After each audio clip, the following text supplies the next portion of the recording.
Hey everybody, good morning. How's it going? We've got a little more Seahawks stuff to go over today.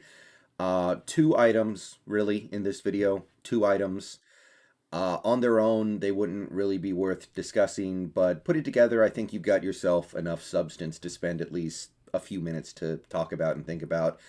First thing is, yesterday, the Seahawks made a signing. Well, they claimed a player off waivers. Nate Evans, formerly of the Jacksonville Jaguars, is now a Seattle Seahawks. Nate Evans is a player that most people probably aren't familiar with because he hasn't done anything in the NFL yet. He was a UDFA last year, got picked up by Jacksonville. He did not appear in a single game for Jacksonville. He spent the whole year on the practice squad, and then Jacksonville cut him after the draft. Obviously, right? I mean, if you're not good enough to appear in a single game for a 1 in 15 team, you probably don't have much of a place in the NFL at that point, especially right after a draft where the Jaguars got to maybe get the most value of any team out there just because they were picking so high. So, not necessarily hugely newsworthy, but it did get me thinking about a few things. So first, let's take a look at Nate Evans real quick. He didn't do anything last year in the pros, so if you look at his college career, the last 2 years at UCF, pretty good. He had 100 tackles both years, 112 in 2019, had 23 total tackles for loss, 3.5 sacks, 7 pass deflections. Pretty good playmaker, actually. He made a lot of plays in the backfield over these 2 years. He averaged almost one tackle for loss a game, and he was the leader of that UCF defense. He is a little undersized for a linebacker, 6'1", 241 pounds, and unfortunately, he's not that fast, which means he doesn't really make up for his lack of size with any degree of great speed. He's kind of like if Miles Jack was slower. Miles Jack is another undersized player who made it in the NFL because he's such a freak athlete. Nate Evans isn't quite that degree of freak athlete, so he is who he is.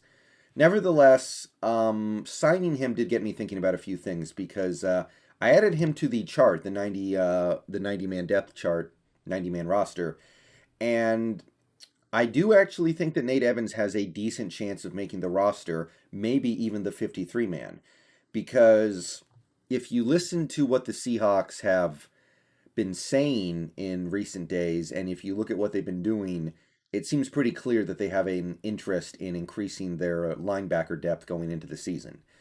They picked up John Radigan off of UDFA. They got Aaron Donkor. I know he was kind of given to them. And then now they've got Nate Evans. So it seems like there's pretty clearly some degree of interest in adding a fifth linebacker. And as of right now, we have four linebackers on the active roster as I see it right now. This team probably looks at that and goes, that's not good enough. So that tells me a couple things. One, this team doesn't seem to think that Daryl Taylor is going to be a linebacker for them because I talked about that a lot this offseason. I discussed the possibility of bringing in Daryl Taylor as a linebacker for at least a few plays.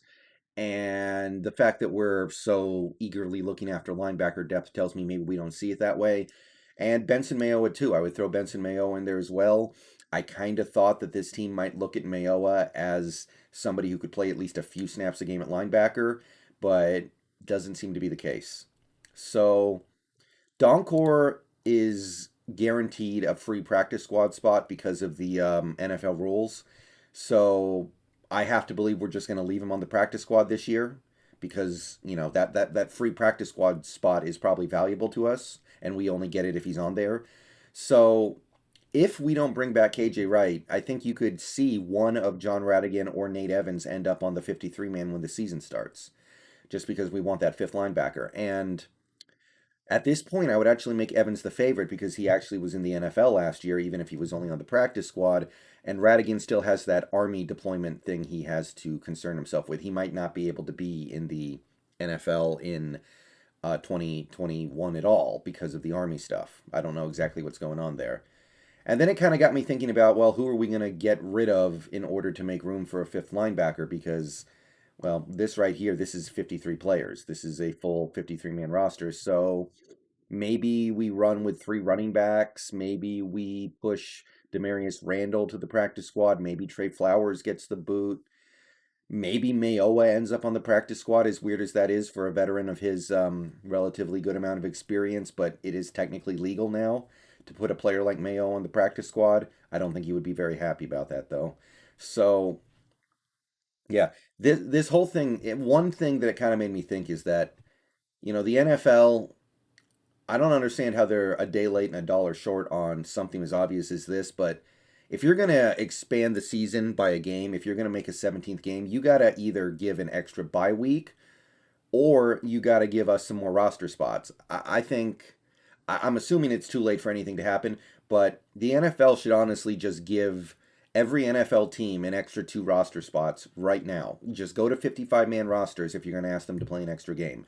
Honestly, I would do that plus add an extra bye week, but that's kind of a different topic. That's something that can get me a little, ranty maybe, but yeah, I don't understand why the NFL doesn't think about adjusting the way they're doing things a little more because they're adding that extra game. I know they did the practice squad adjustment thing, but you got to go a little further. You've already got so many players getting hurt every year, and you just made it worse by adding the extra game. You got to do something to go the other way. So I'm assuming it's too late, but I would really love it if the NFL added two extra roster spots for every team. So, speaking of adding players to the Seahawks roster to help with depth in certain positions of need, we all know that the Seahawks seem to have some interest in adding running back depth. The last few days have shown that the team is interested in adding linebacker depth. But from before the draft, we remember we tried to add Giovanni Bernard. So it seems like the team wants to add running back depth. Maybe they have in the form of B.J. Emmons or Josh Johnson, the two UDFAs we picked up. But there was something that happened earlier yesterday that kind of caught my eye, and it kind of made me think this might be a decent fit. The Detroit Lions cut Kerryon Johnson, a young 23-year-old running back with old 43-year-old knees. So there are obviously a lot of reasons why Kerryon Johnson shouldn't be the solution, but when I saw the fact that the Lions cut him, it kind of got me thinking. I actually went and looked it up. He's been a pretty good receiving back during his career. In fact, last year for the Lions, he was basically their third down back. He was behind Adrian Peterson and DeAndre Swift. He had almost as many reception yards as he had rushing yards. Um, so Kerryon Johnson might, at this point in his career, just be a third down back. So, given the fact that that's what we're looking for, it kind of got me thinking, like, okay, maybe we just get rid of Homer, just cut our losses there because it's not working, just kick Homer off the team and bring in Kerryon Johnson and let DJ Dallas sit on the practice squad and he gets one more year to prove himself.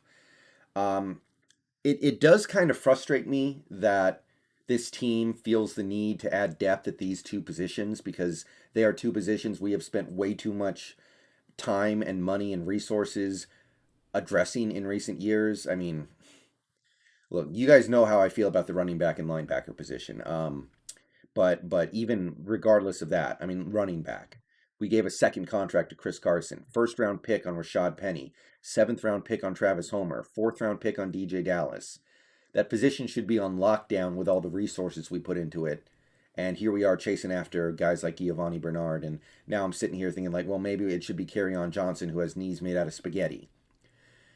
Linebacker, same thing. We've got a massive third contract to Bobby Wagner, first round pick on Jordan Brooks, third round pick on Cody Barton, fourth round or fifth round pick on Ben Burkervin, and here we are trying to add another guy. I wish these positions were locked down with the amount of resources we've dumped into them. But it being what it is, with us not feeling totally comfortable with those positions, I did start wondering if maybe Kerryon Johnson would be a good addition to this team. And this is kind of what I was talking about yesterday when I talked about, or 2 days ago, when I talked about wait for teams to have to cut players and then go swoop in. Because over the next couple of months, you're going to see a lot of, excuse me, a lot of surprising cuts. You're going to see a lot of players that you didn't think were going to get cut end up out there. And Kerryon's not necessarily one of them, but I'm a little surprised he got cut. So I say kick the tires on Kerryon. I think he would be a really good third down back. And look, he's going to get hurt, but you're only asking him to play 12 to 15 snaps a game. he's got to be able to last at least a couple months doing that, right? So that's kind of what I'm thinking about right now. Sum it up: Nate Evans signs with the Seahawks. Puncher's chance of making the roster, I think, and the the post June 1st cuts, the salary dump cuts have begun. So Kerryon was the latest example. I think picking him up would mean you pick up his contract, which would pay him like 1.4 million in 2021. So it would be very reasonably priced. Nothing wrong with 1.4 million to a decent third down back.